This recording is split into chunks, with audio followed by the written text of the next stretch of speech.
Hello மக்களே, சூப்பரான ஒரு ஸ்வீட் செய்யலாமா? ஓகே, அதுக்கு வாழைப்பழம் பான் இருந்தாலே போதும். ஸோ நான் ஒரு வாழைப்பழமும் ஒரு பான் துண்டுமே எடுத்துருக்கிறேன். எப்படி செய்யலாம்னு சொல்லி பார்த்துடலாம். அதுக்கு நாங்கள் வாழைப்பழத்தை சின்ன சின்ன பீஸாக வெட்டிடலாம். பாருங்கள், நான் இந்த ஷேப்பில் வெட்டியிருக்கிறேன். அதுக்கப்புறம் இந்த பானை நாங்கள் பீஸ் போட வேணும். அதை நடுவில் நாங்கள் இந்த வாழைப்பழ துண்டுகளை வைக்க வேணும். ஸோ செம்ம டேஸ்டியான ஒரு ஸ்வீட் தாங்க. ஈவினிங் சாப்பிட்றதுக்கு சின்ன பிள்ளைகளுமே விரும்பி சாப்பிடுவாங்க. நீங்களுமே வீட்டில் ட்ரை பண்ணி பாருங்கள். ஓகே, பாருங்கள், இப்படி பீஸ் போட்ட பிறகு இதுக்குள்ளே நாங்கள் இந்த வாழைப்பழ துண்டுகளை வைக்க போகிறோம். ஸோ வாழைப்பழ துண்டுகளை ஒன்று அடுக்கி செண்டுகரைக்குமே அடிக்கிடலாம்.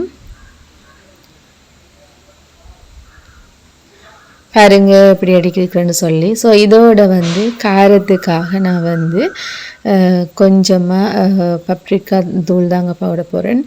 ஸோ கொஞ்சமாக போட்டுக்கலாம். ஸோ அதில் கூட போட வேணுமென்று சொல்லலை, லைட்டாக போட்டாலே செம்ம டேஸ்டியாக இருக்கும். ஸோ நான் கொஞ்சமாக போட்டிருக்கிறேன்.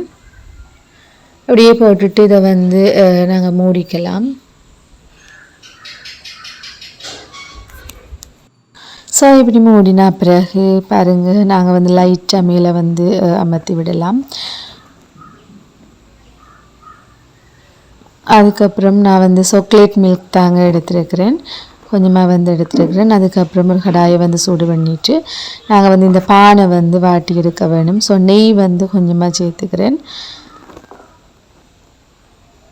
ஸோ நெய் உருகி வந்ததும் இந்த பானை போட்டு நாங்கள் ரெண்டு பக்கமுமே சிவந்து வாரமாகி வாட்ட வேணும். ஸோ வாட்டினா பிறகு சாக்லேட் மில்க் அதுக்கு மேலே நாங்கள் ஊற்றிக்கலாம். பாருங்கள், சாக்லேட் மில்க் எல்லாமே இந்த பான் உறிஞ்சி எடுத்துட்டுது. ஸோ அதுக்கப்புறம் இன்னொரு பாத்திரத்தில் மாற்றிக்கலாம். விரும்பினா நீங்கள் இதுக்கு மேலே தேனுமே விட்டு சாப்பிட்லாம். செம்ம டேஸ்டியாக இருக்கும். பாருங்கள், அதுக்கப்புறம் நாங்கள் இதை பீஸ் போட்டு சாப்பிட்டுடலாம். சூப்பராக இருக்கும். நீங்களுமே வீட்டில் ட்ரை பண்ணி பாருங்கள். ஓகே, இன்னொரு சூப்பரான வீடியோவில் மீட் பண்ணலாம். என்னுடைய சேனலை சப்ஸ்கிரைப் பண்ணாதவங்க மறக்காமல் சப்ஸ்கிரைப் பண்ணுங்கள். Until then, bye.